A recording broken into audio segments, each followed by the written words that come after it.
Hello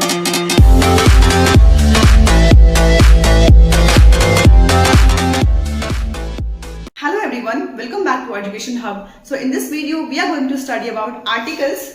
इस video में हम जानेंगे कि आर्टिकल्स होते क्या हैं, use of articles and how many types of articles.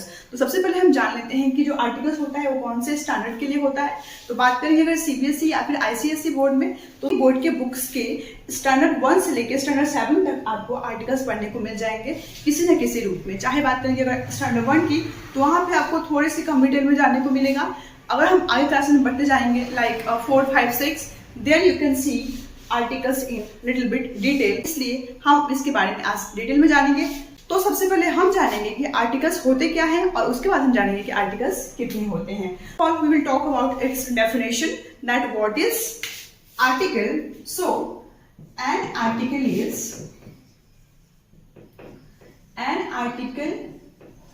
Is used to modify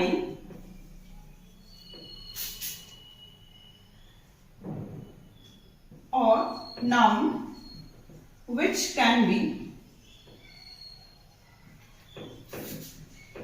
person, place, thing or idea. Okay, let's talk about once more that an article is used to modify a noun which can be person, place, thing और idea। यानी कि article जो है उसका हम लोग use करते हैं नाउन को मॉडिफाई करने के लिए। वो नाउन चाहे तो कोई पर्सन का नेम हो सकता है, या फिर प्लेस हो सकता है, या फिर कोई थिंग हो सकता है, या फिर कोई भी आइडिया हो सकता है। Technically we can say that an article is an adjective, यानी कि जो आर्टिकल है उसको हम एडजेक्टिव भी बोल सकते हैं, जो कि किसी भी नाउन के बारे में बताता है, उसको स्पेसिफाई करता है। अब हम जानेंगे कि जो आर्टिकल्स होते हैं वह कितने टाइप के होते हैं और उसका यूज हम कहाँ पे कर सकते हैं। So now let's talk about how many types of articles. So there are 3 articles normally. First is a, and the. Hope कि आप सबको पता होगा आर्टिकल्स के बारे में, इन तीनों के बारे में, क्योंकि नॉर्मली हम अपने रेगुलर जब भी हम इंग्लिश स्पीकिंग करते हैं या फिर बुक्स में हम पढ़ते हैं तो नॉर्मली हमें ये तीनों आर्टिकल्स पढ़ने को मिलते हैं। लेकिन यहाँ पे यह जानना जरूरी है कि हम इन तीनों का यूज कहाँ पे कर सकते हैं। तो पहला जो आर्टिकल है दैट इज ए। अब हम देखेंगे कि हम ए का यूज कहाँ पे कर सकते हैं। तो you all know that what are vowels and what are consonants. I think आप सबने सीनियर केजी या फिर जूनियर केजी में ऑलरेडी पढ़ लिया होगा कि वॉवेल्स क्या होते हैं। तो यहाँ पे वॉवेल्स में इसलिए जिक्र कर रही हूँ वॉवेल्स का, क्योंकि जब हम बात करेंगे कि कहाँ पे हम ए का यूज कर सकते हैं तो उसके लिए हमें वॉवेल्स का और कॉन्सोनेंट्स का जानना बहुत ही जरूरी है। जो ए है वह हम उस वर्ड के आगे लगा सकते हैं, उस नाउन के आगे लगा सकते हैं जो कि स्टार्ट होता है कॉन्सोनेंट से। ओके, अब यहाँ देखो हम फटाफट से वॉवेल एंड कॉन्सोनेंट्स का ओवरव्यू ले लेते हैं। अगर आप भूल गए होंगे तो कि टोटल जो हमारे अल्फाबेट्स होते हैं वो होते हैं 26। इसमें से हम 5 वॉवेल को अलग कर सकते हैं और 21 कॉन्सोनेंट्स को अलग कर सकते हैं। वॉवेल कौन कौन सा होता है? ए, ई, आई, ओ, यू, और बाकी के जो जितने लेटर्स बचते हैं अल्फाबेट्स के उसको हम बोल सकते हैं consonants, like B, C, D, F, G, H, J, K, L, M and many more. ठीक है, तो जो वर्ड कॉन्सोनेंट से स्टार्ट होते हैं यानी कि बी से, सी से, डी से, एफ से, जी से, एच से, उसके आगे हम क्या लगाएंगे? और लगाएंगे। लेकिन यहाँ पे एक चीज ध्यान देना जरूरी है कि अगर वो थिंग, प्लेस, आइडिया या फिर वो पर्सन से एक रहेगा तभी हम वहां पे क्या लगाएंगे? ए लगाएंगे।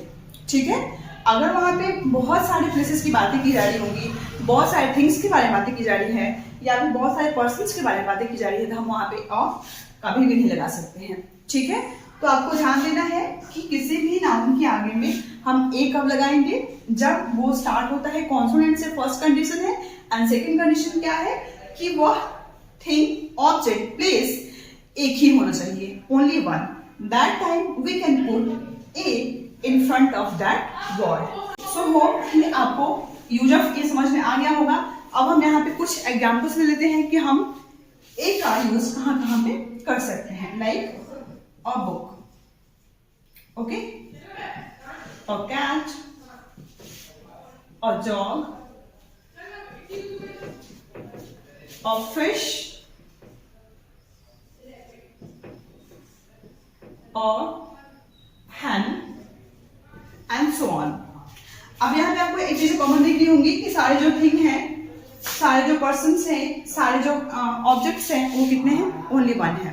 अगर वही यहाँ पे होता बुक्स, तो क्या हम ए को लगाते? बिल्कुल नहीं, आपको नहीं लगाना है। जिस भी वर्ड के लास्ट में एस होगा, इट मीन्स कि वह क्या है? मोर देन वन है, तो हम वहां पे ए का यूज नहीं कर सकते हैं। इसलिए कंडीशन फर्स्ट इज दैट कि वह स्टार्ट होनी चाहिए कॉन्सोनेंट से, तो बी भी कॉन्सोनेंट से, सी भी है, डी भी है, एफ भी है और एच भी है।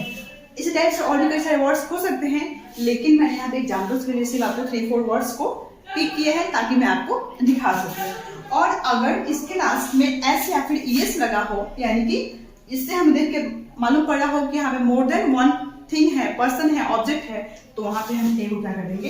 हटा देंगे। ठीक है, अब हम बढ़ते हैं आगे और देखते हैं कि हम सेकेंड जो हमारा आर्टिकल है ए एन, उसका हम यूज कहाँ कहाँ पे कर सकते हैं और इसके लिए क्या कंडीशंस हैं। Okay, so here it is an. Okay, तो अभी हमने जान लिया कि जो वर्ड कॉन्सोनेंट से स्टार्ट होते हैं उस वर्ड के आगे हम क्या लगाते हैं? ओ लगाते हैं, यानी कि ए लगाते हैं। अब बात करेंगे वॉवेल से स्टार्ट होने वाले वर्ड की, तो वो वर्ड जो कि वॉवेल से स्टार्ट होता है और वन है, उसके आगे हम क्या लगाएंगे? ए एन लगाएंगे। For example we can see here, sorry, an egg, an ice cream,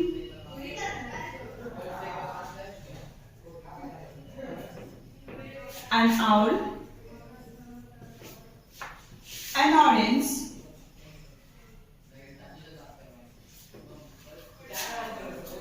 an umbrella, an apple. Okay, you can see some similarities in both the conditions, like while we were using that a and while we are using that an. तो similarities क्या है कि वहां भी किसी भी word के last में एस और एस नहीं होना चाहिए, और यहाँ भी किसी भी वर्ड के लास्ट में एस और एस नहीं होना चाहिए। क्यों नहीं होना चाहिए? क्योंकि जो ए एन है या फिर जो ए है वह इंडिकेट करता है सिर्फ वन थिंग को। ठीक है, तो यहाँ पे हम देख लेते हैं कि जितने भी वर्ड्स के आगे में हमने ए एन लगाया है, सारे वर्ड्स क्या से स्टार्ट हुए हैं? वॉवेल से। N egg, an ice cream, an owl, N orange, an umbrella and an apple. Okay, so here we learned about how can we use a and how can we use an. ठीक है, यहाँ पे हमने जान लिया कि हम a का और an का यूज हम कहाँ पे कर सकते हैं और कितने थिंग्स होंगे तब हम a and का यूज करेंगे। होपिंग कि आपको दोनों ही समझ में आ गया होगा, use of a and use of an। अब हम बढ़ते हैं आगे और देख लेते हैं थर्ड आर्टिकल की ओर, जो कि है THE यानी कि द। इसका हम यूज कहाँ पे करेंगे और क्यों करेंगे, और इसको यूज करने के लिए हमें क्या क्या कंडीशंस वहां पे फॉलो करनी पड़ती है। So here we will see that use of the.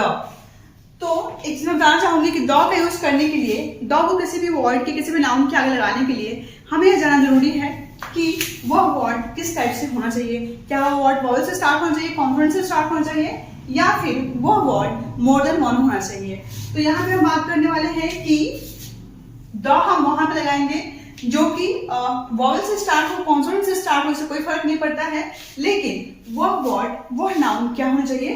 Specific होनी चाहिए।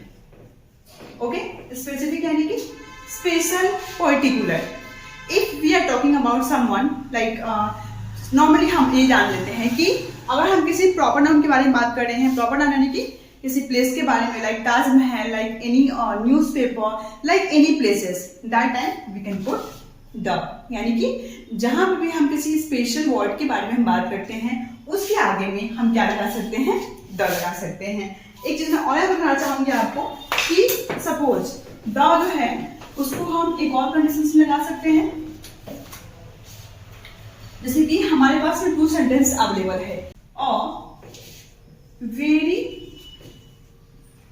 Beautiful dress. ओके, तो अगर हम फर्स्ट सेंटेंस में किसी चीज के बारे में हम बात कर रहे हैं, मतलब कुछ बता रहे हैं किसी थिंग्स के बारे में, और सेकेंड सेंटेंस में हम उसी थिंग्स के बारे में अगेन बात कर रहे हैं, तो फर्स्ट कंडीशन में हम ए या फिर एन लगा सकते हैं, लेकिन सेकेंड वाले में हम अगर सेम चीज का यूज अगर हम सेम चीज के बारे में एक्सप्लेन कर रहे हैं, डिस्क्राइब कर रहे हैं, तो वहां पे हम द लगा सकते हैं। मैंने यहाँ पे एक सेंटेंस लिखा है for your understanding. Sentence is that I have a very beautiful dress. A very beautiful dress, मेरे पास क्या है, बहुत ही ब्यूटीफुल सा ड्रेस है। सेकेंड में हम बात करते हैं the dress is pink. The dress is pink. Okay, अब यहाँ पे दो चीजें हो गई। अब यहाँ पे आप देख रहे होंगे कि जो ड्रेस है वो नॉर्मली कोई भी ड्रेस हो सकती है, ओके, क्योंकि फर्स्ट में हमने इसमें सिर्फ और लगाया है।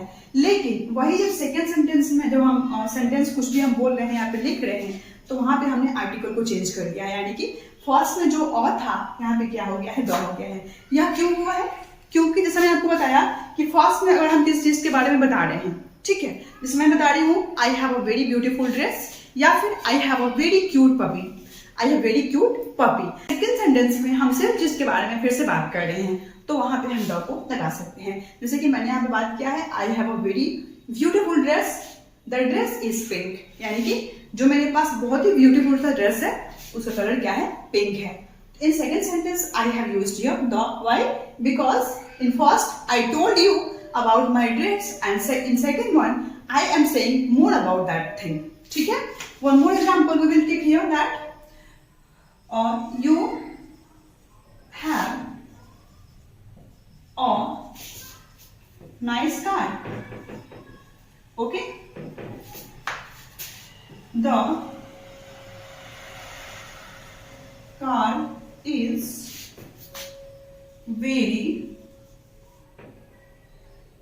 big and comfortable. ओके, अब यहाँ पे क्या आप मुझे बता सकते हैं कि दोनों ही सेंटेंस में मैंने आर्टिकल को क्यों चेंज किया है? फर्स्ट में मैं बता रही हूँ आपको you have a nice car, and second one I am saying that the car is very big and comfortable. It means that कि पहले मैंने बताया कि आपके पास एक बहुत अच्छी सी कार है, दूसरे में बता रही हूँ सेम कार के बारे में। सेम कार के बारे में हम अगेन सेकेंड सेंटेंस में डिस्कशन कर रहे हैं, बात कर रहे हैं, वहां पे हम द का यूज कर सकते हैं, ठीक है। तो यहाँ पे क्लियर हो गया कि जो द है उसका यूज हम टू कंडीशंस में कर सकते हैं। पहला, नॉर्मली कोई भी स्पेशल थिंग्स हो, जैसे कि the Taj Mahal, the times of India and many मोर। इसी टाइप के कोई भी पर्टिकुलर थिंग्स रहेंगे, स्पेशल थिंग्स रहेंगे, तो उसके आगे में हम जनरली द को लगाते हैं। लेकिन सेकेंड कंडीशन ये है कि अगर हम फर्स्ट सेंटेंस में किसी चीज के बारे में बता रहे हैं और सेकेंड में अगर हम उसी चीज के बारे में बात कर रहे हैं, तो भी हम वहां पे द को लगाते हैं। This video hopping you understood all the things properly. As you have any questions and any doubt regarding articles and regarding any things, then you can ask me in comment section. For more such kind of videos, don't forget to subscribe Education Hub. So thank you so much and see you next video. Till then, bye bye.